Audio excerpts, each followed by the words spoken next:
So, what makes you, well, you? Is it your family? The language you speak? Maybe your passport? Today, we're going to dig into one of the most powerful forces that shapes who we are: nationalism. We're about to take a journey through how this single idea completely changed the world. In our story, it doesn't start with a battle or a king, it starts with a dream. Take a look at this. This is an incredible print from 1848 by a French artist, Frédéric Soriot, and what he's showing us is his utopian vision, his perfect world. He imagined a future full of democratic and social republics with people from all across Europe and America just marching together in this huge parade of liberty. But hey, zoom in for a second. Look closer at what they're walking over. See that? Those are the shattered remnants of the old way of doing things. The crowns, the scepters, all the symbols of absolute monarchies where kings had total, unchecked power. For Sawyer, it was clear. A new world of freedom had to rise from the ashes of the old one. So, where is this whole procession headed? They're all marching towards this powerful statue, a symbol of liberty, and in one hand, she's holding the torch of enlightenment. That's all about reason and progress. In the other, the Charter of the Rights of Man. You can think of this as a super early version of the human rights declarations we know today. These were the absolute cornerstones of Saurier's dream. You can see how Saurio imagined this perfect world. He groups people into distinct nations, right? Each one's got its own flag, its own unique costume, and leading the whole parade are the United States and Switzerland. They were already nation states by then. And look who's right behind them: France, with its revolutionary tricolor flag. Looking at this powerful image, it raises a really big question, one that we're still dealing with today. What exactly is a nation? And how did this idea get so powerful that it could topple entire empires and completely redraw the map of Europe? Okay, so let's talk about that. Going from being a subject of a king to a citizen of a nation, that was a massive, monumental shift. I mean, this wasn't just about moving borders around on a map, it was about completely changing how people saw themselves and their place in the world. It was a true revolution of the mind. Think about it. Before the 1800s, Europe was basically this patchwork quilt of huge multinational empires, all ruled by different dynasties.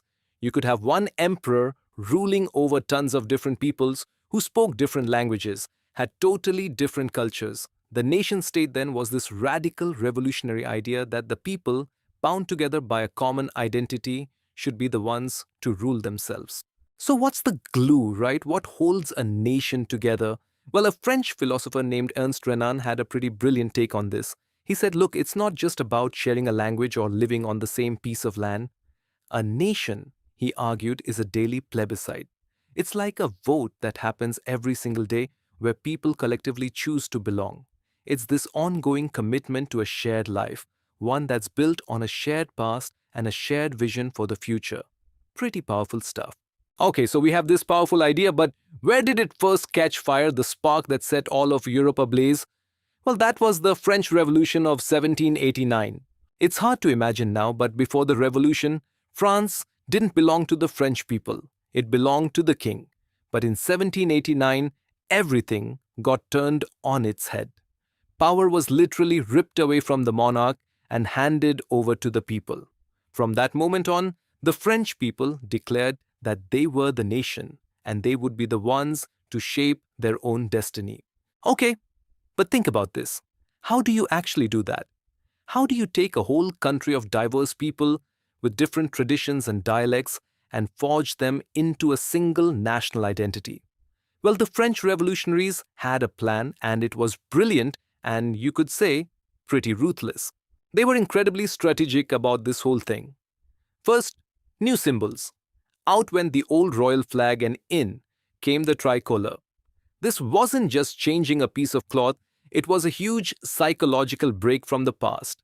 Then, new ideas. They introduced these really powerful concepts like la patrie, the fatherland, and le citoyen, the citizen, to get everyone thinking as a united community. They even went after language, discouraging all the regional dialects and pushing the French spoken in Paris as the national language. And finally, new laws. They set up a central system with uniform laws and even measurements for every single citizen. It was all about creating a unified, shared experience of being French. But here's the thing, the French revolutionaries weren't about to keep this amazing idea to themselves. No, Siri. They saw it as their mission, their destiny even, to export liberty across Europe and help other peoples overthrow their own tyrants and become nations too. And at first, you can imagine this message was absolutely electrifying.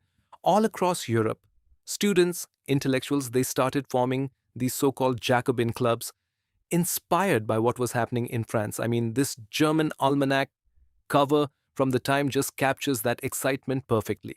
It shows the storming of the Bastille right next to a German fortress with this rallying cry, the people must seize their own freedom. The hope was real.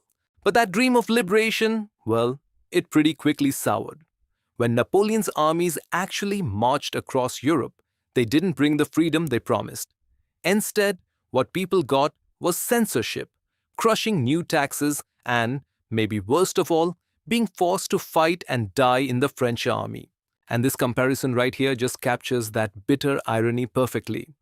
On one side, you have that German dream of freedom, sparked by the French. And on the other, you have the harsh reality of French occupation, with soldiers basically forcing their version of liberty on a conquered people. The promise versus the reality.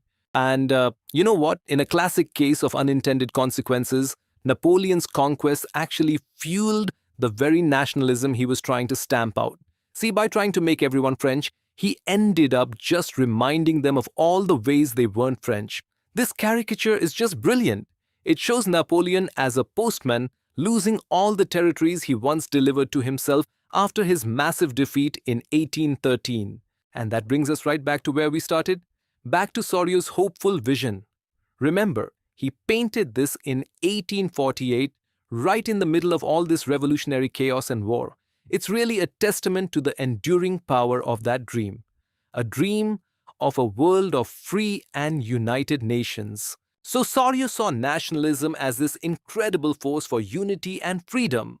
But as history unfolded through the rest of the 19th and 20th centuries, that same powerful idea would also be twisted and used to justify conquest, oppression, and unimaginable violence, which leaves us with a huge question, one that's maybe more relevant today than ever. Is nationalism a beacon of hope that unites us, or is it a path to conflict that tears us apart?